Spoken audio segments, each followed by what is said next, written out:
വന്നതിന് ശേഷം പിന്നെ ആയത്തോ ദിവസവും കാര്യമില്ലല്ലോ. അതുകൊണ്ടാണ് ഇത് ആദ്യം കൊണ്ട് ഓർമ്മപ്പെടുത്തുന്നത്. ഇത് ചിലപ്പോൾ അടുത്ത കൊല്ലം എന്ന് പറയാൻ വരുമ്പോൾ സംഭവം ചിലപ്പോൾ നടന്നിട്ടുണ്ടെങ്കിൽ പിന്നെ അന്ന് ആയത്തോ ദിവസം ഓതി പറഞ്ഞാൽ നിങ്ങൾക്ക് അതിന്റെ കാര്യമില്ല. ഇനി മുതൽ നിങ്ങൾ ശ്രദ്ധിച്ചിരിക്കും. ഇൻഷാ അല്ലാഹ് അല്ലാഹു തൗഫീഖ് തരട്ടെ. ഏതാ തുർക്കി? ഇന്ന് തുർക്കിയിലെ ഇസ്താംബൂളിൽ വെടിവെപ്പുണ്ടായി. നിശാ ക്ലബ്ബിൽ വെടിവെപ്പുണ്ടായിട്ട് 39 പേര് മരിച്ചു എന്ന് പ്രഥമ പത്രങ്ങളിൽ രേഖപ്പെടുത്തിയിട്ടുണ്ട്. മുത്തശ്ശി പത്രങ്ങളിലൊക്കെ ഉണ്ട്, ഫ്രണ്ട് പേജിലുണ്ട്. പലരും ദർശിച്ചിട്ടുണ്ടാവും. ആ തുർക്കിയിൽ. കാരണം എന്താ? അവിടെ ഇപ്പോൾ അനിസ്ലാമികത കടന്നു വരുന്നു. നിശാ ക്ലബ്ബുകൾ, രാത്രി സമയത്തുള്ളതാകുന്ന പാട്ടും കൂത്തുകൾ കടന്നു വന്നു. അതുകൊണ്ട് തന്നെ അത് മുസ്ലിമീങ്ങളുടെ കയ്യിലും നഷ്ടപ്പെടും. ദീനില്ല, ദീൻ നഷ്ടപ്പെടുകയാണ് അവിടെ. ദീൻ നഷ്ടപ്പെടുമ്പോ അല്ലാഹു സുബ്ഹാനഹു വ തആല ദീനില്ലാത്ത ആളുകളുടെ മേൽ അത് ദീനപ്പെടുത്താണ്. ഇങ്ങനെ തുറക്കി നഷ്ടപ്പെട്ടുകൊണ്ട് ജനങ്ങൾ മുഴുവനും പ്രയാസത്തിലാ. ലോകത്തുള്ള മുഴുവൻ മുസ്ലിമീങ്ങളും പ്രയാസത്തിലാണ്. എല്ലാവരും സാമ്പത്തികമായി പരാധീനം അനുഭവിച്ചു കൊണ്ടിരിക്കുമ്പോഴാണ് പരിശുദ്ധമാക്കപ്പെട്ടതാകുന്ന മക്കയില് മഖാം ഇബ്രാഹിമിന്റെ ചാരത്തൊരു മനുഷ്യൻ വരിക. അദ്ദേഹത്തിന്റെ അടുക്കലേക്ക് ജനങ്ങൾ ഓടിച്ചെല്ലും അത്രേ. അദ്ദേഹത്തിന്റെ കൈക്ക് പിടിച്ചുകൊണ്ട് മദീനക്കാര് ബൈഅത്ത് ചെയ്യുമത്രേ. പിന്നെ മക്ക വന്നുകൊണ്ട് ബൈഅത്ത് ചെയ്യുമത്രേ. പിന്നെ ഇറാഖികൾ ബൈഅത്ത് ചെയ്യുമത്രേ. പിന്നെ ലോകത്തുള്ള മുഴുവൻ മുസ്ലിമീങ്ങളും അദ്ദേഹത്തെ ഖലീഫയായി പ്രഖ്യാപിക്കുമത്രേ. അദ്ദേഹത്തിന്റെ പേരാണ് മഹദി ഇമാമെന്ന് നബിയുനാ റസൂലുള്ളാഹി. യുആതിഉ ഇസ്മി ബിസ്മിഹി വയസ്മു അബീഹി باسم أبي من أولاد فاطمة من سلالة حسن. ഹബീബായ റസൂലുള്ളാഹി സ്വല്ലല്ലാഹു അലൈഹി വസല്ലമ തങ്ങൾ തന്റെ പ്രിയപ്പെട്ട അനുയായികളോട് ഓർമ്മപ്പെടുത്തുകയാണ്. സഹാബത്തെ മഹദി ഇമാം കടന്നു വരുന്ന സമയമാ. അദ്ദേഹം പരിശുദ്ധമാക്കപ്പെട്ട ഹറം ഷരീഫിൽ മഖാം ഇബ്രാഹിമിന്റെ സ്ഥലത്ത് വന്നുകൊണ്ടിരിക്കുമെന്ന് നബിയുനാ റസൂലുള്ളാഹി മിൻ ഔലാദി ഫാത്തിമ. മദീനക്കാരനാണ് ബഹുമാനപ്പെട്ട മഹദി ഇമാം. എന്റെ മകളാകുന്ന ഫാത്തിമയുടെ മക്കളിൽപ്പെട്ടതാണ്. മിൻ സുലാലത്തി ഹസൻ, ഹസനിന്റെ പേരക്കുട്ടിയാണ്, ഹസനിന്റെ പരമ്പരയിൽപ്പെട്ടതാണെന്ന് നബിയുനാ റസൂലുള്ളാഹി. യുആതിഉ ഇസ്മി ബിസ്മിഹി, എന്റെ പേര് അദ്ദേഹത്തിന്റെ പേരുമായി സാമ്യമുള്ളതാണ്, അഥവാ മുഹമ്മദ് എന്നായിരിക്കുമെന്ന് നബിയുനാ റസൂലുള്ളാഹി. വയസ്മു അബീഹി ബിസ്മി അബീ, അദ്ദേഹത്തിന്റെ വാപ്പാന്റെ പേര് എന്റെ വാപ്പാന്റെ പേരിനോട് സാമ്യമുള്ളതാണ്, അഥവാ അബ്ദുള്ള എന്നായിരിക്കുമെന്ന് നബിയുനാ റസൂലുള്ളാഹി. പക്ഷെ മഹദി ഇമാമിന് ആ സമയത്ത് എത്ര വയസ്സുണ്ടാകും? 40 വയസ്സുണ്ടാകും. മഹദി ഇമാമിന് മഹദി ഇമാമാണെന്ന് അറിയണമെങ്കിൽ വയസ്സ് എത്ര ആകണം? 40 ആകണം. അതുകൊണ്ടാണ് അത്രയും വൈകിയത്. മഹദി ഇമാം ഇപ്പൊ വന്നിട്ടുണ്ടോ, ജനിച്ചിട്ടുണ്ടോ? അല്ലാഹു അഅലം. ഒരു ഫാത്തിഹ ഡെയിലി ഓതിക്കോളി. അള്ളാഹു അവരുടെ മദദ് നൽകി അനുഗ്രഹിക്കുമാറാവട്ടെ. കാരണം എന്താ? 40 കൊല്ലം കഴിയുമ്പോഴേ ആർക്ക് മഹദി ഇമാമിന് മഹദി ഇമാമാണെന്ന് തിരിച്ചറിവുണ്ടാവുള്ളൂ. അന്ന് മക്കയുടെ ഒരു സൈഡിൽ വന്ന് അദ്ദേഹം ഇരിക്കും. പരിശുദ്ധമാക്കപ്പെട്ട റുക്നുൽ യമാനിന്റെയും മഖാം ഇബ്രാഹിമിന്റെ ഇടയിലായിരിക്കും അദ്ദേഹം വന്നിരിക്കുക എന്ന് മുഹമ്മദ് റസൂലുള്ളാഹി. ഒരു രാത്രിയിലായിരിക്കും അത്. ആ രാത്രിയിൽ ജനങ്ങൾ മുഴുവനും, അഥവാ ആദ്യമായിട്ട് മദീനക്കാർ, പിന്നെ മക്കക്കാർ, പിന്നെ ഇറാഖികൾ, പിന്നെ ലോകത്തുള്ള മുഴുവൻ മുസ്ലിമീങ്ങളും വന്ന് അദ്ദേഹത്തെ ബൈഅത്ത് ചെയ്യും. നബിയുനാ റസൂലുള്ളാഹി. മനസ്സിലാക്കുന്നുണ്ടോ? അപ്പൊ ആ കാലഘട്ടത്തിലേക്ക് എത്തിക്കൊണ്ടിരിക്കാൻ ഞാൻ അതിനാണ് ഓർമ്മപ്പെടുത്തിയത്. ആദ്യം തന്നെ ഇതങ്ങോട്ട് പറഞ്ഞത് അതാണ്. കുറച്ച് ദുആകൾ പറഞ്ഞിട്ട് ഈ കാലഘട്ടത്തെ പറ്റി നിങ്ങളോട് വിശദീകരിച്ചതാണ്. ഹബീബായ റസൂലുള്ളാഹി സ്വല്ലല്ലാഹു അലൈഹി വസല്ലം അല്ലാഹുവിന്റെ റസൂൽ പറയുകയാ, ലാ യൻജു മിൻഹാ ഇല്ലാ മൻ നജാ കദുആഇൽ ഗരീഖി ഫിൽ ബഹരി. സമുദ്രത്തിൽ അകപ്പെട്ടതാകുന്ന മനുഷ്യൻ ഇഖ്ലാസോടുകൂടി, നിഷ്കളങ്കതയോടുകൂടി കൂടിയല്ലാതെ പറയൂല എന്നെ രക്ഷിക്കണേ രക്ഷിക്കണേ എന്ന്. നീന്തലറിയാത്തവൻ നിഷ്കളങ്കതയോടുകൂടി പറയൂല. ആ നിഷ്കളങ്കതയായിരിക്കണം നിങ്ങളുടെ ദുആയിൽ ഉണ്ടാവേണ്ടതെന്ന് നബിയുനാ റസൂലുള്ളാഹി. ഇന്ന് മുസ്ലിമീങ്ങളാകുന്ന നമുക്ക് പ്രാർത്ഥിക്കാൻ എവിടുന്നാണ് സമയം? ദുആയില്ല, ദുആയില്ല. നമസ്കാരങ്ങൾക്ക് ശേഷമുള്ള പ്രാർത്ഥനകൾ നമ്മൾ അവഗണിച്ചില്ലയോ? ഹബീബായ നബി തങ്ങൾ ഓർമ്മപ്പെടുത്തിയില്ലയോ? സഹാബത്തെ സഹാബത്തെ സലാസു ദഅവാതിൻ മുസ്തജാബ, 3 പ്രാർത്ഥനകൾക്ക് വല്ലാതെ ഉത്തരം ലഭിക്കുന്നതാ. 3 പ്രാർത്ഥനകൾക്ക് വല്ലാത്ത ഉത്തരം ലഭിക്കുന്നതാണ്. അതിലൊന്ന് പ്രവാചകൻ ഓർമ്മപ്പെടുത്തിയത് ഫീ ദുബരി കുല്ലി സ്വലാത്ത്, എല്ലാ നമസ്കാരങ്ങൾക്ക് പിറകെയുള്ള ഉടനെയുള്ള പ്രാർത്ഥനയാ. അതിന് ഉത്തരമുണ്ടെന്ന് നബിയുനാ റസൂലുള്ളാഹി. അല്ലാഹു തൗഫീഖ് തരട്ടെ, അല്ലാഹു തൗഫീഖ് തരട്ടെ. നരകം എന്ന് പറയുന്നത് അത്രമേൽ പ്രധാനമായ സംഗതി കൊണ്ടാണ് രാവിലെ മുതൽ പ്രഭാതം മുതൽക്ക് അവന്റെ ദുആ നരകത്തെ തൊട്ട് കാവൽ തേടാനുള്ള കാര്യം. അത്രമേൽ പ്രധാനമായ സംഗതി. ബക്കറ്റ് പിരിവില്ലേ? ബക്കറ്റ് എല്ലാവരും നൽകി ലാസ്റ്റ് ദിവസമല്ലേ, അതുകൊണ്ട് ഇൻഷാ അല്ലാഹ് എല്ലാവരും കാര്യമായിട്ട് അല്ലാഹു തൗഫീഖ് നൽകട്ടെ. നമ്മുടെ സ്വതക്കെ അല്ലാഹു സ്വീകരിക്കുമാറാവട്ടെ, കബൂലാക്കുമാറാവട്ടെ. എല്ലാ വിഷമങ്ങളും പ്രയാസങ്ങളും അല്ലാഹു നീക്കി തരട്ടെ.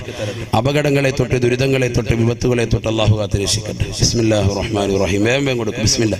എല്ലാ സഹോദരങ്ങളും സഹോദരിമാരും ഇന്ന് ലാസ്റ്റ് ദിവസം കൊണ്ട് നിങ്ങളൊക്കെ കാര്യമായിട്ട് എല്ലാവരും സഹകരിക്കും ഇൻഷാ അല്ലാഹ്. ഇന്നലെ വരെ 50 ഇട്ടവർ ഇന്ന് മാറ്റി പിടിക്കും, 100 ആക്കി ഇൻഷാ അല്ലാഹ്. സാമ്പത്തിക ഭദ്രത നൽകും ഇൻഷാ അല്ലാഹ്. അല്ലാഹു തൗഫീഖ് തരട്ടെ. അതിനുള്ള ദിക്ർ ഞാൻ നിങ്ങൾക്ക് നൽകിയിട്ടുണ്ട്, ലാ ഹൗല. അത് എത്ര ചെല്ലാവോ അത്രയും നിങ്ങൾ വർദ്ധിപ്പിക്കുക. അല്ലാഹു നമുക്ക് സാമ്പത്തിക ഭദ്രത നൽകി അനുഗ്രഹിക്കുമാറാവട്ടെ. ഹലാലായ സാമ്പത്തികം അല്ലാഹു നൽകി അനുഗ്രഹിക്കട്ടെ.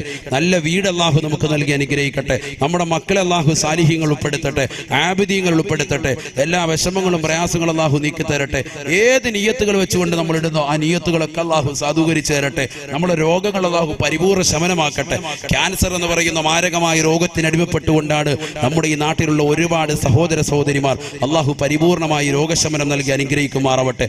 ആഫിയത്ത് അല്ലാഹു നൽകി അനുഗ്രഹിക്കുമാറാവട്ടെ. എല്ലാ വിഷമങ്ങളും പ്രയാസങ്ങളും അല്ലാഹു നീക്കി തരട്ടെ. ഇൻഷാ അല്ലാഹ് എല്ലാവരും കാര്യമായി സഹകരിക്കും. നരകം അത്രമേൽ പ്രധാനമായ സംഗതി ആയതുകൊണ്ടാണ് അതിനെ ഇത്രത്തോളം ദുആകൾ ഉലമാക്കൾ രേഖപ്പെടുത്തിയിട്ടുള്ളത്. പരിശുദ്ധ തിരുനബി മുഹമ്മദ് റസൂലുള്ളാഹി സ്വല്ലല്ലാഹി അലൈഹി വസല്ലം തങ്ങൾ പഠിപ്പിച്ചിട്ടുണ്ട്.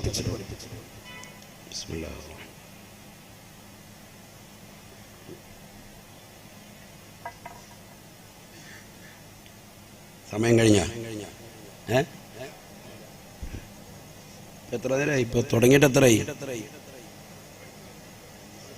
1.5 മണിക്കൂറായി. നിങ്ങൾ സമയം പോയത് അറിഞ്ഞ ഇല്ല? അതാണ് 1.5 മണിക്കൂർ എന്ന് പറഞ്ഞാൽ വളരെ കൂടുതലാണ്. +2 പീരീഡ് ഏകദേശം എത്രയാണ്? +2 എത്രയാണ്? ഒരു പീരീഡ് എത്ര മണിക്കൂറാ? അത് ഞങ്ങൾ സ്കൂളിൽ പോയിട്ട് വേണ്ട ഞങ്ങളോട് ചോദിക്കും. +2 പീരീഡ് എത്രയാണ്? 1 മണിക്കൂർ, 1 ഹവർ അല്ലേ? 1 മണിക്കൂറാണ്. 1/2 മണിക്കൂർ അല്ലെങ്കിൽ 3/4 മണിക്കൂർ, ഇതൊക്കെയാണ് ചെറിയ ചെറിയ ക്ലാസ്സുകളിലൊക്കെ പീരീഡ്. എന്താ അങ്ങനെ വെക്കാൻ കാരണം? ഈ 3/4 മണിക്കൂർ കൂടുതൽ അല്ലെങ്കിൽ 1 മണിക്കൂർ കൂടുതൽ ഒരു സാറിന് പോലും ഒരാളെ പിടിച്ചിരുത്താം, ഒരു കുട്ടിയെ പിടിച്ചിരുത്താം. പഠിക്കാൻ വേണ്ടി വന്ന കുട്ടിയെ പോലും പിടിച്ചിരുത്താൻ പറ്റൂല. മനസ്സിലായില്ല? അവനെ ശ്രദ്ധ പിടിച്ചിരുത്തണമെന്ന് വെച്ചിട്ട് പാടാണ്. അതുകൊണ്ടാണ് അങ്ങനെ വെച്ചത്. അപ്പം നമ്മൾ ഭയങ്കരമായിട്ട് ചില സാറുമാർ കയറി വരുമ്പോൾ, ചില ടീച്ചർമാരെ കയറി വരുമ്പോൾ നമ്മൾ ദുആയിരക്കും, പടച്ചോനെ ഈ കടുംപെട്ടാണ് വന്നത്, ഇവരെങ്ങനെയെങ്കിലും ഒന്ന് ഒഴിവാക്കി തന്നെ. റഹ്മാനെ യാസീനൊക്കെ ഓതി, മാലിക് ബിൻ ദീനാർ റളിയല്ലാഹു അൻഹു വരെ യാസീനൊക്കെ ഓതിയിട്ട് ഇങ്ങനെ ഇരിക്കാൻ. അപ്പോൾ ഈ ടീച്ചർ ഇറങ്ങിപ്പോയി അല്ലേ? 1 മണിക്കൂർ ആകുമ്പോഴത്തേക്ക് ഇവർ ഇറങ്ങിപ്പോയി. പോയിട്ടുണ്ട്. ഇവർ സയൻസാണ് പഠിപ്പിച്ചുകൊണ്ടിരുന്നത്. പിന്നെയും കയറി വന്നേക്കാം വീണ്ടും. ഇതെന്താ? അത് മാത്സിന്റെ ടീച്ചറില്ല, ഇനി മാത്സ് എൻ്റെ വക, ഞാനാ പഠിപ്പിക്കുന്നത്. ഇവരെ ഒരു വിധത്തിൽ യാസീനോതി ഒഴിവാക്കിയതാ, പിന്നെയും കയറി വന്നേക്കാം ഇവർ. പിന്നെ ഹത്ത് ഓതേണ്ടി വരും. അങ്ങനത്തെ ചില ടീച്ചർമാർ എല്ലാവർക്കും ഉണ്ടാവും, എനിക്കും ഉണ്ടായിട്ടുണ്ട്. അതുകൊണ്ടാണ് ഈ ഓർമ്മപ്പെടുത്തിയത് അല്ലേ? സ്വാഭാവികമായിരിക്കും. ഇപ്പം ഞാൻ പറഞ്ഞു വന്നത് 1.5 മണിക്കൂർ പോയി. സാധാരണ വാഴ് എൻ്റെ വല്യാപ്പ വരെ തഴവ ഉസ്താദ് 2 മണിക്കൂറേ പറയുള്ളൂ, കറക്റ്റ് 2 മണിക്കൂർ. കാരണം നമുക്കിതിനായിട്ടൊക്കെ വല്ല തമാശയൊന്നുമില്ല. ഇപ്പോൾ ഒരു തമാശ പറഞ്ഞു വെച്ചാൽ അതിനുള്ള 1 മിനിറ്റ് കൂടെ ഇൻഷാ അല്ലാഹ് കവർ ചെയ്യും. 2 മണിക്കൂറാണ് അവർ പറയുക. എന്താ കാര്യം? ആ 2 മണിക്കൂർ മുഴുവൻ ആയത്തും ഹദീസും ഖുർആനും ചരിത്രം മാത്രമേ ഉള്ളൂ, വേറെ ഒന്നും ഉണ്ടാവില്ല. കോമഡി പറയാനുണ്ടാവില്ല, പാട്ടുപാടി സമയം കളയൂല, ഖുർആനും ഹദീസ് ഓതിയിട്ട് അങ്ങനെ പോകും. അള്ളാഹു നമുക്ക് തൗഫീഖ് നൽകട്ടെ, അള്ളാഹു തൗഫീഖ് നൽകട്ടെ. എല്ലാവരും ഇങ്ങനെ ആകാംക്ഷയോടെ നോക്കിയിരിക്കും. അള്ളാഹുവെ നിർത്തല്ലേ എന്ന് പറഞ്ഞ് ഇങ്ങനെ നിൽക്കുമ്പോൾ തഴ ഉസ്താദ് ഒറ്റ നിർത്തല. 2 മണിക്കൂർ ആകുമ്പോൾ മൂപ്പരുടെ കയ്യിൽ വാച്ചുണ്ടെങ്കിലും മൂപ്പർ അതിലേക്ക് നോക്കൂല. 2 മണിക്കൂർ ആകുമ്പോൾ കറക്റ്റ് കറാമത്തുണ്ട് അങ്ങ് നിർത്തും. എല്ലാവരും ഓർക്കും അള്ളാഹ് അപ്പോൾ പറയും നാളെ ഇൻഷാ അല്ലാഹ് പിറ്റേന്ന്. പിന്നെ അവർ ദിവസങ്ങളോളം ഡേറ്റ് കൊടുത്തിട്ട് 65 ദിവസം കോഴിക്കോട് കുറ്റിച്ചിറ വാത് പറഞ്ഞിട്ടുണ്ട്. 65 ദിവസം. ഒരുപക്ഷെ കേരളത്തിൽ അങ്ങനെ ഒരു മതപ്രഭാഷണം നടത്തിയ ഒരാളും ഉണ്ടാവൂല. ഒരു സ്ഥലത്ത് തന്നെ 65 ദിവസം ഒരു വിഷയത്തെ ആസ്പദമാക്കി പ്രഭാഷണം നടത്തുക. എന്നിട്ട് അവരോട് പറയാം, അടുത്ത വർഷം ഇൻഷാ അല്ലാഹ് ഈ വിഷയം തീർന്നിട്ടില്ല, 2 മാസത്തേക്ക് ഡേറ്റ് തരാം. ചിന്തിച്ചോ? ഇങ്ങനത്തെ ആലിമീങ്ങൾ അവരുടെ ഇൽമു അള്ളാഹു അത് നമുക്ക് നൽകി അനുഗ്രഹിക്കുമാറാവട്ടെ. അവരുടെ തണൽ അള്ളാഹു നമുക്ക് നൽകി അനുഗ്രഹിക്കട്ടെ. അങ്ങനെയുള്ള മഹത്തുക്കളൊക്കെ നമുക്ക് മുമ്പേ നടന്നു പോയിട്ടുണ്ട്. അതുകൊണ്ട് ഇൻഷാ അല്ലാഹ് ശ്രദ്ധിക്കും. കുറച്ചേരം നമുക്ക് സദസ്സ് മുന്നോട്ട് പോകും. അള്ളാഹു തൗഫീഖ് തരട്ടെ. നല്ലൊരു ദുആയിരുന്നു പിരിയണം നമുക്ക് ഇൻഷാ അല്ലാഹ്. അള്ളാഹു തൗഫീഖ് തരട്ടെ. ഹബീബായ റസൂലുള്ളാഹി സല്ലല്ലാഹു അലൈഹി വസല്ലമ തങ്ങളും തന്റെ പ്രിയപ്പെട്ട അനുയായികളും ഇരിക്കുമ്പോൾ നരകത്തെക്കുറിച്ച് പ്രവാചകർ സല്ലല്ലാഹു അലൈഹി വസല്ലമ തങ്ങൾ അനുയായികൾക്ക് ക്ലാസ് എടുത്തുകൊണ്ടിരിക്കുകയാണ്. അങ്ങനെ ക്ലാസ് എടുത്തുകൊണ്ടിരിക്കുന്ന സന്ദർഭത്തിൽ ഒരു ഭീമാകാരമാകുന്ന ശബ്ദം കേട്ടു. എല്ലാവരും കേട്ടു, സഹാബത്ത് ഉൾപ്പെടെ കേട്ടു എന്നാണ് ചരിത്രം. നബി സല്ലല്ലാഹു അലൈഹി വസല്ലമ തങ്ങൾ ചോദിച്ചു അത്രേ, അതദറൂന മാ ഹാദാ, അതദറൂന മാ ഹാദാ. സഹാബത്തെ എന്താണ് ഈ ശബ്ദമെന്ന് നിങ്ങൾക്കറിയുമോ സാബ? ഈ ശബ്ദം എന്തിന്റെയാണെന്ന് നിങ്ങൾക്കറിയുമോ സാബ? സഹാബത്തുടനെ അല്ലാഹുവിന്റെ റസൂലിനോട് പറഞ്ഞു, ലാ യാ റസൂലല്ലാഹ്, നബിയേ ഞങ്ങൾക്കറിയൂല നബിയേ. അവിടുന്ന് പറഞ്ഞു തന്നാലും നബിയേ. ഹബീബായ റസൂലുള്ളാഹി സല്ലല്ലാഹു അലൈഹി വസല്ലമ തങ്ങൾ പറഞ്ഞു അത്രേ, അള്ളാന്റെ റസൂല് പറയുകയാണ്, അല്ലാഹു സുബ്ഹാനഹു വ തആല ഈ നരകം പടച്ചല്ലോ, ആ നരകത്തിന്റെ അഴിയിലേക്കൊരു കല്ല് ഇപ്പോഴാണ് പോയി വീണത്. നരകത്തെ പടച്ചതാകുന്ന സന്ദർഭത്തിൽ നരകത്തിന്റെ ആഴിയിലേക്ക് ഇട്ടതാകുന്ന ഒരു കല്ല് അതിപ്പോഴാണ് നരകത്തിന്റെ അടിത്തട്ടിൽ ചെന്ന് വീണത്. അതിന്റെ ശബ്ദമാണ് നിങ്ങൾ കേട്ടതെന്ന് കളവ് പറയാത്ത ഹബീബ് റസൂലുള്ളാഹി സല്ലല്ലാഹു അലൈഹി വസല്ലം. ഇപ്പൊ നിങ്ങൾ കേട്ട ഈ ശബ്ദം ആ കല്ല് ചെന്ന് നരകത്തിന്റെ ഏറ്റവും താഴെ പതിച്ചതിന്റെ ശബ്ദമാണെന്ന് നബിയുനാ റസൂലുള്ളാഹി. അപ്പൊ അതിന്റെ ആഴമാണ് പറയുന്നത്. അതിന്റെ ആഴം, നരകത്തിന്റെ ആഴം ചിന്തിച്ചു നോക്ക്. നരകത്തെ പടച്ചിട്ട് ആ നരകത്തിലേക്ക് വീണ കല്ല് നബി സല്ലല്ലാഹു അലൈഹി വസല്ലം തങ്ങളുടെ കാലഘട്ടത്തിൽ അള്ളാന്റെ റസൂൽ അനുയായികളുമായിട്ട് ഇരിക്കുമ്പോൾ കേട്ട ശബ്ദം കേട്ടപ്പോൾ നബി പറയാൻ, മാ തദറൂന മാ ഹാദാ, ഇതെന്താണ് നിങ്ങൾക്കറിയുമോ? സഹാബത്ത് പറഞ്ഞു, ഞങ്ങൾക്കറിയില്ല, അല്ലാഹു റസൂലുഹു അഅലം, അള്ളാഹുവിനെ റസൂലിനെ അറിയാം. ഉടനെ നബി തങ്ങൾ പറഞ്ഞത്, ഇതാണ് ഒരു കല്ല് അള്ളാഹു നരകത്തെ പടച്ച സമയത്ത് ഇട്ടതാണ്. ആ കല്ല് ഇപ്പോഴാണ് അതിന്റെ താഴെ ചെന്ന് പതിക്കുന്നതെന്ന് മുഹമ്മദ് റസൂലുള്ളാഹി. അല്ലാഹു നരകത്തെ തൊട്ട് കാത്തിരക്ഷിക്കുമാറാവട്ടെ. ഹബീബായ റസൂലുള്ളാഹി സല്ലല്ലാഹു അലൈഹി വസല്ലമ തങ്ങൾ പറഞ്ഞു, ആ നരകം ഹറാമാക്കിയതാകുന്ന ആളുകൾ 3 എണ്ണമാണ്. നരകത്തെ നമ്മുടെ കണ്ണുകൊണ്ട് കാണിക്കരുതെന്ന് എപ്പോഴും ദുആ ഇരക്കണം. നരകത്തെ കണ്ണുകൊണ്ട് കാണിക്കരുതെന്ന് ദുആ ഇരക്കണം. നരകത്തെ നാളെ മഹ്ശറിൽ കാണും. ആ രംഗം ഞാൻ കഴിഞ്ഞ പ്രാവശ്യം പറഞ്ഞാണ്, അതിന്റെ CD കേട്ടവരുമാണ്. അതുകൊണ്ട് ഞാൻ അതിലേക്ക് പോകുന്നില്ല. മഹ്ശറിലേക്ക് വരുന്ന നരകത്തിന്റെ കോലവും കെട്ടിവലിച്ചുകൊണ്ട് വരുന്നതാകുന്ന രംഗങ്ങളും ഒക്കെ കഴിഞ്ഞ പ്രാവശ്യം വിശദീകരിച്ചതാണ്. ആ നരകത്തെ തൊട്ട് കാണാതെ രക്ഷപ്പെടുന്നത് 3 കണ്ണുകളാണെന്ന് മുഹമ്മദ് റസൂലുള്ളാഹി. അഥവാ അവർ നരകത്തിൽ പ്രവേശിക്കൂല എന്ന് ഹബീബ് റസൂലുള്ളാഹി. ഖാല റസൂലുള്ളാഹി സ്വല്ലല്ലാഹു അലൈഹി വസല്ലം, സലാസുൻ ലാ തറാ അയ്യുനുഹും അന്നാർ. 3 കൂട്ടർ അവർ നരകത്തെ കാണൂല സാബ, അഥവാ അവർ നരകത്തിൽ പ്രവേശിക്കുകയില്ല സാബ, അവർ നരകത്തിൽ കടക്കുകയില്ല സാബ. ആ 3 കൂട്ടർ ആരാണ്? അവരെ നമ്മൾ വിശദീകരിക്കാൻ ഈ സദസ്സിലൂടെ. ആരൊക്കെയാണ്? 1, ഹബീബായ റസൂലുള്ളാഹി സ്വല്ലല്ലാഹു അലൈഹി വസല്ലം അല്ലാഹുവിന്റെ റസൂൽ ആദ്യമായി പറഞ്ഞത്, ഐനുൻ ഗല്ലത്ത് അൻ മഹാരിമില്ലാഹ്, ഐനുൻ ഗളത്ത് അൻ മഹാരിമില്ലാ,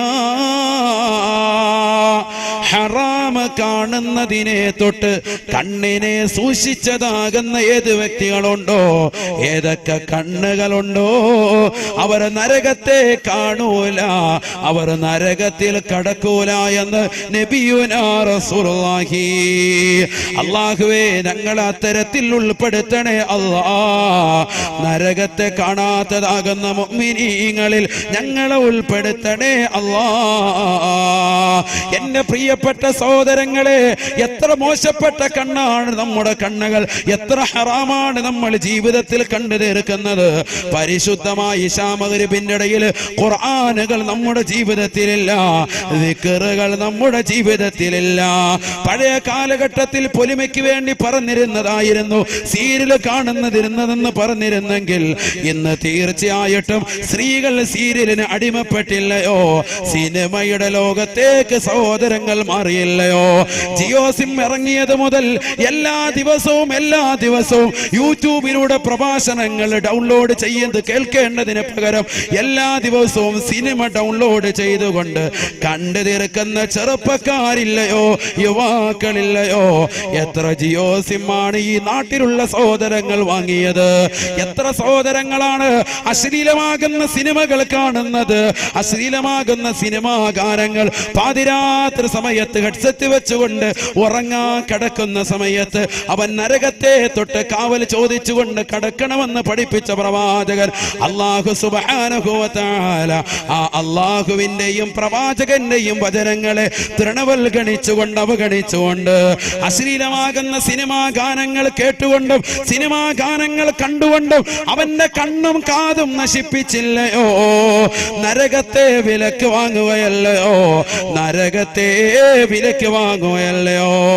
എത്രയോ സഹോദരങ്ങളാണ്, എത്രയോ സഹോദരിമാരാണ് കാമുകന്മാരുമായി ബൈക്കിന്റെ പിന്നാമ്പുറത്ത് അഴീക്കോടിന്റെ ബീച്ച് വരാന്തയിലൂടെ കറങ്ങി നടക്കുന്നില്ലയോ? പരിശുദ്ധമാക്കപ്പെട്ട ദിക്റിന്റെ മജ്‌ലിസുകളെ, വാദിന്റെ മജ്‌ലിസുകളെ തൃണവൽഗണിച്ചില്ലയോ? ഹബീബായ നബി തങ്ങൾ ഓർമ്മപ്പെടുത്തുകയാണ്, സ്വഹാബാ സ്വഹാബാ ലാ തുസ്കിനൂഹുന്ന ഫിൽ ഗുറഫാ.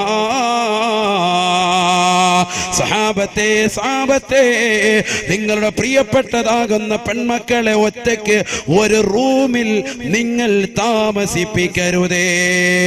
1400 വർഷം മുമ്പ് അല്ലാഹുവിന്റെ റസൂലിന്റെ അധ്യാപനമാണ്. ഇന്ന് സമുദായത്തിൽ നടക്കുന്ന വിപത്തുകളതല്ലയോ? വഅലിന് വേണ്ടി മക്കളെ ക്ഷണിക്കുമ്പോ എനിക്ക് തലവേദനയാണ് ഉമ്മ, എനിക്ക് കൈകാലുകൾ കടച്ചിലാണ് ഉമ്മ, എനിക്ക് ഒരുപാട് ഹോംവർക്കുകൾ ചെയ്യാനുണ്ട് ഉമ്മ, എനിക്ക് പരീക്ഷ എടുത്തിരിക്കുകയാണ്, എക്സാമിന് പഠിക്കാനുണ്ട് ഉമ്മ എന്ന കളവ് പറഞ്ഞുകൊണ്ട് പരിശുദ്ധമാക്കപ്പെട്ട മതവിജ്ഞാന വേദിയിലേക്ക് വരാതെ വീട്ടിലിരിക്കുന്ന 8ാം ക്ലാസ്സിലുള്ള 9ലുള്ള 10ലുള്ള +2ലുള്ള ബികോം പഠിക്കുന്നതാകുന്ന പെൺമക്കളെ ശ്രദ്ധിക്കണേ ഉമ്മമാരെ. വഅലിന്റെ ഇടയിൽ പോയി നോക്കിയാൽ ഹറാമായിരിക്കും അവർ ചെയ്യുന്നത്. വാട്സാപ്പിലൂടെ തന്റെ കാമുകനുമായിട്ടുള്ള ചാറ്റിംഗ് ആണ്. കാരണം വാപ്പയുടെ ഫോൺ കയ്യിൽ കൊടുത്തിരിക്കുകയാണ്. മക്കൾക്ക് സർവ്വ സ്വാതന്ത്ര്യമാണ്, സ്വാതന്ത്ര്യമാണ്. ജനിച്ച കുട്ടികളുടെ കയ്യിൽ പോലും ആൻഡ്രോയിഡ് മൊബൈൽ ഫോൺ കൊടുക്കാൻ മടിയില്ലാതെ അവളെ മൊബൈൽ ഫോണിന്റെ അടിമയാക്കി മാറ്റാൻ മടിയില്ലാത്ത മാതാപിതാക്കളെ ലജ്ജിക്കണേ, ലജ്ജിക്കണേ.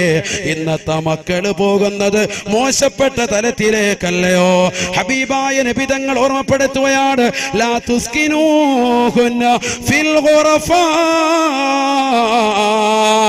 ഒറ്റയ്ക്ക് ഒരു റൂമിൽ പ്രായപൂർത്തിയെത്തിയ പെൺമക്കളെ നിങ്ങൾ താമസിപ്പിക്കരുതേ.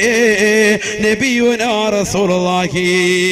പലരും വീട്ടിൽ മൂന്നാമതൊരു റൂം പിടിക്കുമ്പോ തന്റെ പ്രിയപ്പെട്ട പെൺമക്കളെ ഒരാളെ മാത്രമായി അതിൽ താമസിപ്പിക്കുന്നത് അപകടത്തിലേക്ക് വഴിതിരിച്ചു വിടുമേ. വാപ്പയെ അറിയാതെ, ഉമ്മ അറിയാതെ പാതിരാത്രിയുടെ സമയത്ത് തന്റെ കയ്യിലുള്ള മൊബൈൽ ഫോൺ പുതപ്പിന്റെ മറയിലാക്കിയിട്ട് തന്റെ തന്റെ കാമുകനുമായി ചാറ്റിങ്ങാണ്. ആ കാമുകൻ അവളോട് ആവശ്യപ്പെടുന്നത് അവളുടെ ശരീരത്തിലേതാകുന്ന നഗ്നമാകുന്ന ഫോട്ടോകളാണ്. തന്റെ സ്വന്തം മോന്തയുടെ ഫോട്ടോ, മുഖത്തിന്റെ ഫോട്ടോ അയച്ചു കൊടുത്ത പെണ്ണിനോട് പിന്നെ നിർബന്ധം ചെലുത്തുന്നത്, പെണ്ണേ നിന്റെ ശരീരത്തിന്റെ മാറിടം എനിക്കൊന്ന് കാണണം, നിന്റെ ശരീരത്തിലേതാകുന്ന നഗ്നമാകുന്ന ഭാഗങ്ങൾ എനിക്കൊന്ന് കാണണമെന്നാണ്. പാവപ്പെട്ട പെണ്ണിനറിയില്ല അവളെ വഞ്ചിക്കാനുള്ള തയ്യാറെടുപ്പാണെന്ന് ആ പെണ്ണറിയുന്നില്ല. അവൾ ഓർക്കുകയാണ്, വാപ്പറിയാത്ത ഈ ബന്ധം, ഉമ്മ അറിയാത്ത ഈ ബന്ധം അപകടം വരുത്താൻ ചാൻസ് ഇല്ല. കാരണം എന്റെ പ്രിയപ്പെട്ട കാമുകനുള്ളതാണ് എല്ലാം. എന്നെങ്കിലും ഒരു ദിവസം അവനിലേക്ക് ഞാൻ ഇഴുകിച്ചേരാനുള്ളതാണ്, അവനുമായിട്ട് ബന്ധപ്പെടാനുള്ളതാ, അവനെന്നെ സമർപ്പിക്കാനുള്ളതാണ്. അതുകൊണ്ട് അവന് വേണ്ടിയുള്ള ഈ അവയവങ്ങൾ അവൻ കാണുന്നതിൽ തെറ്റില്ല എന്ന് മനസ്സിലാക്കിയിട്ട് വാപ്പറിയാതെ അറിയാതെ മൊബൈൽ ഫോൺ എടുത്തുകൊണ്ട് നഗ്നമാകുന്ന ഫോട്ടോകൾ കാമുകന് ഷെയർ ചെയ്യുന്ന പെങ്ങളെ, അപകടമല്ലയോ? ആ കാമുകൻ പിന്നീട് ആ ഫോട്ടോ മോർഫിംഗ് ചെയ്തിട്ട് നിന്റെ നഗ്നമാകുന്ന ഫോട്ടോകൾ ഫേസ്ബുക്കിൽ അപ്ലോഡ് ചെയ്യും, യൂട്യൂബിൽ ഇടുമെന്ന് പറയുമ്പോ അത് ജനങ്ങൾ കണ്ട് വൈറലാകുമെന്ന് അറിയിക്കുമ്പോ ഈ പാവപ്പെട്ട പെൺകുട്ടി വശംവദയാവുകയാണ്. എവിടെയാണ് ഞാൻ വരേണ്ടത്? ഏത് സ്ഥലത്താണ് ഞാൻ വരേണ്ടത്? എന്ത് ഹോട്ടലിലാണ് ഞാൻ വരേണ്ടത്? ഏത് മോട്ടലിലാണ് ഞാൻ വരേണ്ടത്? ഏത് ബീച്ച് റോഡിലാണ് ഞാൻ വരേണ്ടത്? എവിടെ വേണമെങ്കിലും വരാമെന്ന് പറഞ്ഞുകൊണ്ട് ആ പാവപ്പെട്ട മുസ്ലിം പെണ്ണ് ഇറങ്ങി പോവുകയല്ലയോ? ഇത് പറയാനുള്ള കാരണം എന്താണ്?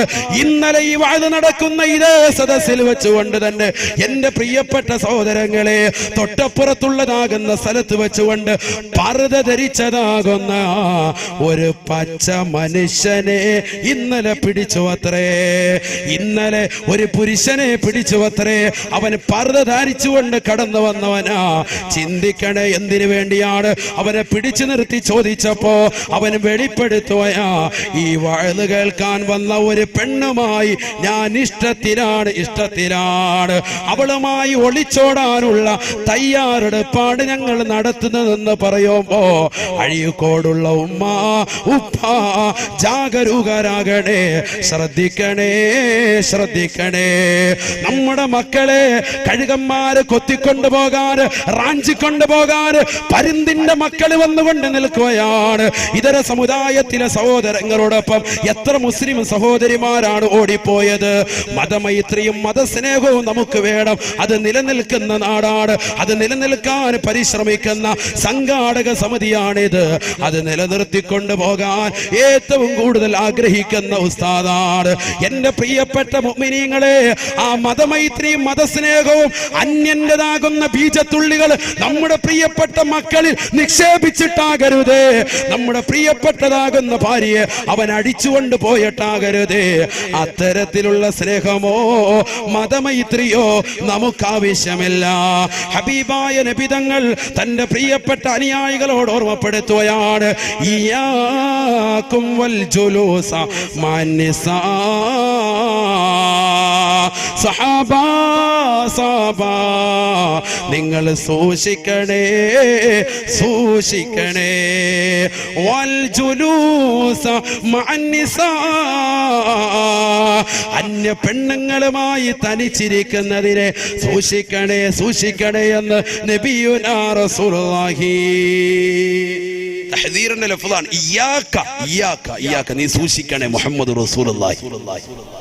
വൽ ജുലൂസ മഅൻ നിസാ, അന്യ പെണ്ണുങ്ങളുമായി തനിച്ചിരിക്കുന്നതിനെ സൂക്ഷിക്കണേ മുഹമ്മദ് റസൂലുള്ളാഹി. നമ്മുടെ പെണ്ണുങ്ങൾ എവിടെയാ പോകുന്നത്? അല്ലാഹു കാത്തുരക്ഷിക്കട്ടെ. അവർക്കൊരു ബോധമില്ല, ചിന്തയില്ല. എന്താണ് ഇവർ ആവശ്യപ്പെടുന്നത്? സുന്ദരമാകുന്ന ജീവിതമാണോ? ഈ വാപ്പ പ്രവാസ ലോകത്ത് അറബിയുടെ ചാട്ടവാറടി കൊണ്ട് മരുഭൂമിയിൽ പൊരുവയലത്ത് കഷ്ടപ്പെടുന്നത് ഈ മക്കൾക്ക് വേണ്ടിയല്ലേ? ഈ വാപ്പമാര് കടലിന്റെ ആഴിയിൽ പോയിട്ട് മുത്തോ പവിഴോ എന്ത് വേണമെങ്കിലും വാങ്ങിച്ചോണ്ട് വരും, മക്കൾക്ക് വേണ്ടിയല്ലേ അവർ കഷ്ടപ്പെടുന്നത്? എന്നിട്ട് ആ വാപ്പായ ഉമ്മയെ മറക്കുന്നവർ അല്ലാഹു കാത്തുരക്ഷിക്കട്ടെ. അള്ളാഹു കാത്തിരക്ഷിക്കട്ടെ. നമ്മുടെ മക്കളെ അള്ളാഹു സാലിഹത്തിൽ ഉൾപ്പെടുത്തട്ടെ.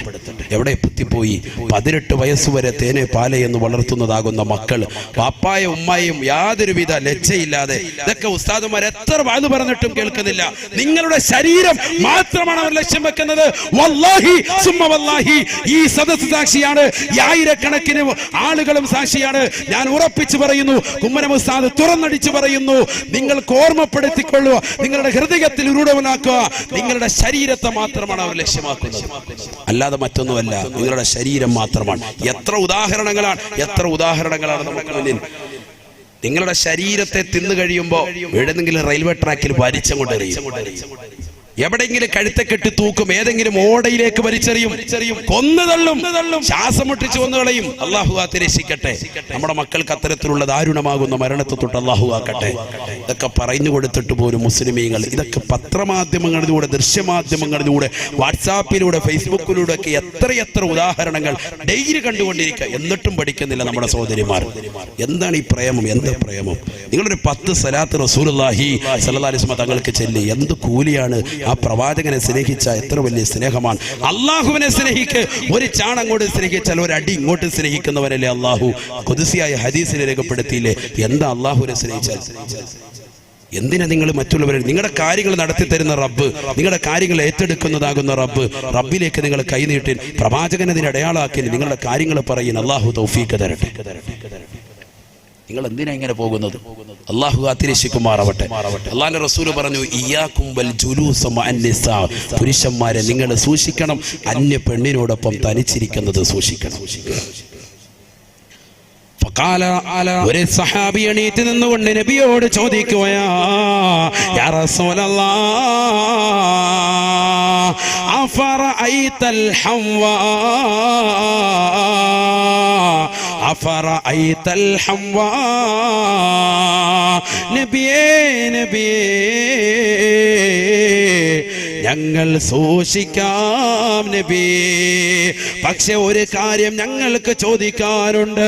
അഫറഅയ്തൽ ഹംവാ, ഒരു പെണ്ണിന് അവളുടെ ഭർത്താവിന്റെ ജ്യേഷ്ഠനും അനുജനുമായി തനിച്ചിരിക്കുന്നത് കൊണ്ട് കുറ്റമുണ്ടോ? നല്ലൊരു ചോദ്യമാണ്.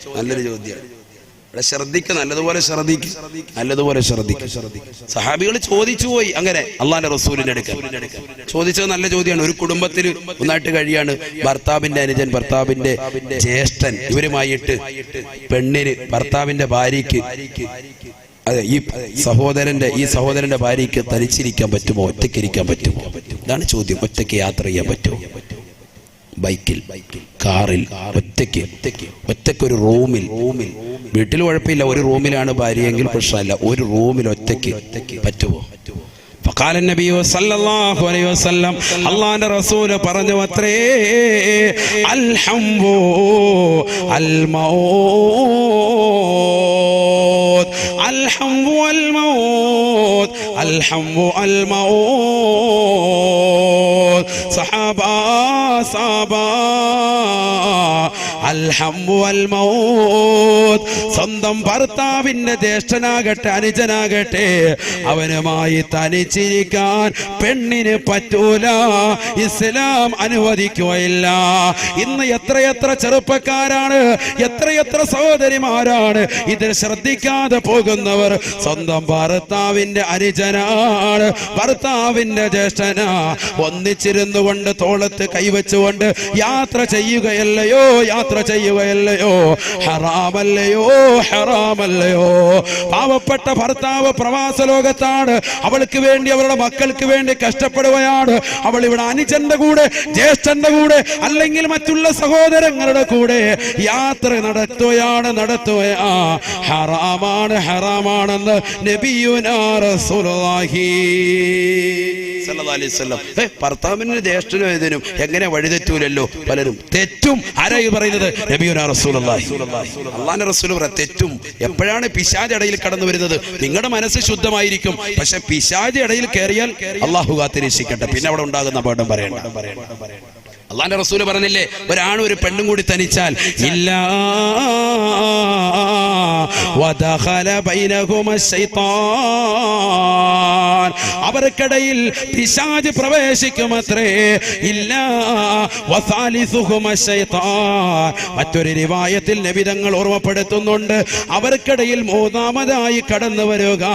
ഒരാണും പെണ്ണും തനിച്ചിരുന്നാൽ ഭർത്താവിന്റെയും ഭാര്യയുടെയും കാര്യമല്ല, കാമുകമാരായി മറ്റൊരു അന്യ പെണ്ണുമായി പരപുരുഷന്മാര് തനിച്ചിരിക്കുമ്പോ അവർക്കിടയിൽ മൂന്നാമതായി കടന്നു വരുന്നത് പിശാചായിരിക്കുമെന്ന് നബിയുനാ റസൂലുള്ളാഹി സല്ലല്ലാഹു അലൈഹി വസല്ലം. അതൊക്കെ റസൂലുള്ള പറഞ്ഞിട്ടില്ലേ, ദഅമാ യരീബുക ഇലാ മാ ലാ യരീബുക. അതുകൊണ്ടല്ലേ അള്ളാഹുവിന്റെ റസൂലിന്റെ അടുക്കൽ രണ്ട് പത്നിമാർ ഭാര്യമാര് നിൽക്കുന്ന സന്ദർഭത്തിൽ പള്ളിയുടെ ചാരത്തിരുന്നുകൊണ്ട് നബി തങ്ങൾ ഇങ്ങനെ വർത്താനം പറയുക. അപ്പൊ രണ്ട് സ്വഹാബികൾ അതിലേക്കൂടെ പോയി. നബി സല്ലല്ലാഹു അലൈഹി വസല്ലം തങ്ങളെ സഫിയ ബിവി മാത്രമാണെന്ന് ഹദീസിലുണ്ട്. അങ്ങനെ ആ ഭാര്യയോട് വർത്തമാനം പറഞ്ഞുകൊണ്ടിരിക്കുന്നു. രണ്ട് സ്വഹാബികൾ അതിലേക്കൂടെ പോയി. അള്ളാഹിന്റെ റസൂൽ ആരോട് വർത്താനം പറയുന്നുണ്ട് എന്നിവർക്ക് മനസ്സിലായി. ഇവരെന്നാലും അങ്ങോട്ട് നടന്നങ്ങോട്ട് പോകുമ്പോൾ റസൂലുള്ള ഭാര്യയെ പറഞ്ഞു വിട്ടിട്ട് ഇവരെ രണ്ടുപേരെയും ഇങ്ങോട്ട് വിളിച്ചിട്ട് പറഞ്ഞു, സ്വഹാബത്തെ, അതാരാണ്? എന്റെ ഭാര്യ സഫിയയാണ്, എന്റെ ഭാര്യ സഫിയാണ്. സ്വഹാബത്ത് ആശ്ചര്യപ്പെട്ടു, നബിയെ, ഞങ്ങൾ അങ്ങയെ കുറിച്ച് മോശം ധരിച്ചു പോവോ? ഒരിക്കലുമില്ല, ഒരിക്കലുമില്ല. അങ്ങയെ കുറിച്ച് ഒരിക്കലും ഞങ്ങൾ മോശം ധരിക്കൂല. ഞങ്ങൾക്കറിയാം അനുവദിക്കപ്പെട്ട ഏതോ സ്ത്രീകളുമായി വർത്താനം പറയുകയാണ് ഞങ്ങൾക്ക് മനസ്സിലായി. പക്ഷെ നബി സല്ലല്ലാഹു അലൈഹി വസല്ലം തങ്ങൾ പറഞ്ഞു, അത് വേണ്ട. ഇന്ന ശൈത്താന യജ്രി മജ്റദ്ദമി, രക്തം സഞ്ചരിക്കുന്ന ഭാഗത്തിലൂടെയൊക്കെ പിശാച് നടക്കും. അതുകൊണ്ട് ഒരു തെറ്റിദ്ധാരണ വേണ്ട. അതിനാ ഞാനത് പറഞ്ഞത് എന്ന് മുഹമ്മദ് റസൂലുള്ളാഹി. സൂക്ഷിക്കണം, നമ്മുടെ ജീവിതത്തിൽ. അള്ളാഹു തൗഫീഖ് നൽകട്ടെ. അതിൽ ആദ്യമായി സൂക്ഷിക്കേണ്ടത് എന്താ? കണ്ണാണ്. പല സഹോദരിമാരുടെയും തെറ്റിദ്ധാരണയുണ്ട്, പുരുഷന്മാർക്ക് ഞങ്ങളെ കാണാൻ പാടില്ല, ഞങ്ങൾക്ക് അവരെ അങ്ങോട്ട് കാണാം. ഇതാണ് സഹോദരിമാരുടെ ഒക്കെ തെറ്റിദ്ധാരണ, അല്ലേ? അതുകൊണ്ടാണല്ലോ വീട്ടിൽ ഒരാൾ കോളിമ്പൽ അടിച്ചു കഴിഞ്ഞാൽ പെണ്ണുങ്ങൾ എന്ത് ചെയ്യും? അവിടെ പോയി നിന്നിട്ട് ഇങ്ങനെ നിന്ന് വർത്താനൊക്കെ പറഞ്ഞിരിക്കും. പക്ഷെ അവരിങ്ങോട്ട് നോക്കുന്നത് കാണുമ്പോൾ വാതിലിൽ അങ്ങോട്ടേക്ക് നോക്കല്ലേ, ഞങ്ങൾക്ക് നിങ്ങളെ നോക്കാം, അനുവദനീയം, നിങ്ങൾക്ക് ഞങ്ങളെ നോക്കാൻ പാടില്ല. അങ്ങനെയാണോ മസല? അങ്ങനെ ഇതുവരെ മസലയില്ല.